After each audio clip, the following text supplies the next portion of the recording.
네, 안녕하세요. 저는 전자전기 전공하고 그 다음에 이번 2023년도 실기 3회차 합격하게 된 이강욱입니다. 저 같은 경우에 이제 좀 공부를 늦게 시작해서 4학년 때부터 이제 필기를 공부를 했고 이제 졸업하자마자 이제 필기는 합격을 했는데 대학교 졸업하고 이제 다른 업무를 하다가 이제 제가 그 업무에 깊이를 쌓을수록 약간 한계점이 보이더라고요. 그래서 이제 다른 직무의 일을 하다가 1년 정도 공백이 있었고 그 이후에 이제 제가 아예 전공하기도 했고 그 다음에 길게 할 수 있는 일을 뭘까 찾아보다가 이제 전기기사 자격증을 취득하게 되었습니다. 필기 같은 경우에는 2번 응시했었는데 필기는 제 기억으로는 60점대 초반으로 합격했던 걸로 기억하고 아무래도 이제 필기 같은 경우에는 제가 관련 전공을 했기 때문에 자연스럽게 이제 학교에서 배울 수 있는 정도의 지식은 갖고 있었고 추가적으로 이제 기출문제 돌렸을 때 그 정도 지식이 전부였고요. 기출만 풀고 가서 이제 필기는 합격한 사례가 덜어 있었기 때문에 저도 그렇게 하면 되지 않을까 싶어서 그 정도만 사실 공부를 했고 간신히 운 좋게 합격은 한 케이스긴 합니다. 실기는 3번 응시했었는데 실기에 들어갔을 경우에는 처음에 노베이스라고 보셔도 무방할 만큼 공백기가 길었기 때문에 조금은 이제 대책이 없을 수도 있는데 기출 문제만 계속 돌리는 방법으로만 이제 공부를 진행했었습니다. 제가 사실 이제 2회차 같은 경우에는 주변에 간신히 그렇게 합격한 친구들을 보면서 간신히 이제 합격을 할 줄 알았어요. 근데 결과를 받아들고 나서 뭐 어떤 점이 아쉬운지 제가 부족했던 응용 문제나 신출 그거에 대해서 아예 건들지도 못하는 상황이었기 때문에 좀 막연한 느낌이 많이 있었던 것 같습니다. 제가 사실 필기를 준비했을 때 좀 더 탄탄하게 커리큘럼을 짜여진 상태에서 공부를 했다면 분명히 많이 도움이 됐을 것 같아요. 이론도 깊게 알 수 있고 근데 제가 그렇지 못한 상태였기 때문에 실기를 이제 다시 들어가는데 문제가 있었던 것 같습니다. 저는 아무래도 이제 이해적 모의고사 가장 많이 도움이 됐거든요. 2회차까지 볼 때까지만 해도 제가 아예 신출이랑 응용 문제는 거의 건들지도 못했었는데 이제 엔지니어랩을 검색해보고 응용 문제 관련된 이제 이해적 모의고사를 처음에 접하게 돼서 공부를 그쪽으로 이제 진행을 하게 되었었습니다. 이해적 모의고사를 풀다 보니까 이런 방향으로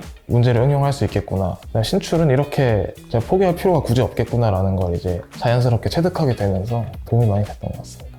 근데 사실 시험 직전이라 과도하게 많은 설명을 하실 필요도 없고 필요한 부분만 설명해 주시는 게 참 중요하다고 생각하는데 이제 실기 시험 직전에 제가 뭘 해야 될지도 잘 모르겠고 부족한 점이 뭔지도 잘 모르겠었는데 제가 이제 예상하지 못했던 교차 출제가 이루어지는 뭐 기술사나 기능장 문제도 같이 풀어주시고 특히 이제 제가 접해본 적 없는 문제에 대해서는 자세하게 설명해 주시고 그다음에 저희가 간단히 넘어갈 수 있는 문제에 대해서는 컴팩트하게 설명을 해주셔서 자연스럽게 도움이 많이 됐던 것 같습니다. 저 같은 경우에는 이제 2회차도 사실은 합격을 한 줄 알았다가 크게 실패를 맛봤기 때문에 3회차 같은 경우에는 좀 더 확신을 가지고 싶기도 했었고 제가 아무리 잘 풀고 나왔어도 한 번 더 확인하는 게 제 마음에 좀 편하기도 하고 그 다음에 제 이후의 스케줄을 관리하기도 좀 더 편할 것 같아서 당연히 신청을 했습니다. 저는 이제 엔지니어링은 저 합격의 마지막 퍼즐이라고 생각을 합니다. 아무래도 이제 제가 부족한 부분을 마지막에 채워주기도 했었고 사실 이제 실기 같은 경우에는 이제 필기랑 다르게 한 단어나 공식 가지고 문제를 풀 수 없기 때문에 제가 그 문제에 대한 정보를 오롯이 다 암기하고 있어야 되고 그다음에 다 이해를 하고 있어야 되기 때문에 기출만 보고 실기를 응시하기에는 사실 한계점이 명확하다고 생각하는데 부족했던 응용 문제나 이제 신출 문제에 대해서 제 부족한 점만 완벽히 보완할 수 있었던 컨텐츠였기 때문에 마지막 퍼즐이라고 생각합니다.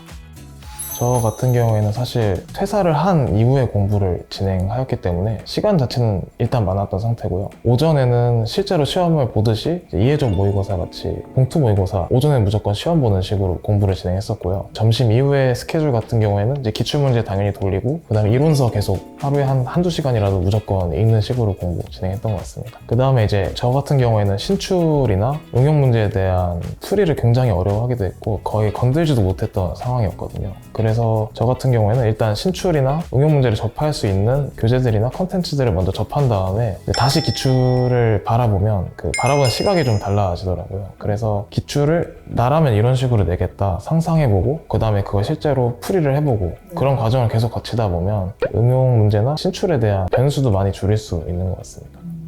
저 같은 경우에는 이제 필기 합격한 이후에 다른 업종에서 일을 하다가 이제 1년 정도 공백기를 가지고 다시 공부를 하던 상황이라 1년 안에 무조건 실기를 따야 하는 상황이었거든요. 그래서 많이 초조함이 강했어서 스트레스를 많이 받았었는데 그냥 이제 뒷일은 생각하지 말자라고 생각한 다음에 그냥 오로지 제가 지금 하고 있는 거에만 집중을 하고 정진해서 결국은 이제 극복해냈던 것 같습니다. 특히 이제 필기로 공부하시다가 부족한 상태로 이제 실기로 넘어오시는 분들은 굉장히 막연함이 크고 딸 수 있을까라는 마음이 처음 굉장히 많이 든다고 생각하는데 이제 계속 몇 번 반복하고 이제 숙달하다 보면 사실 본인이 어느 정도 이제 경지에 오를 수 있겠구나라는 생각이 들거든요. 그래서 굳이 스트레스 받지 마시고 계속 정진하시고 하던 거에 계속 집중하시면 언젠간 딸 수 있으니까 걱정 안 하셨으면 좋겠습니다.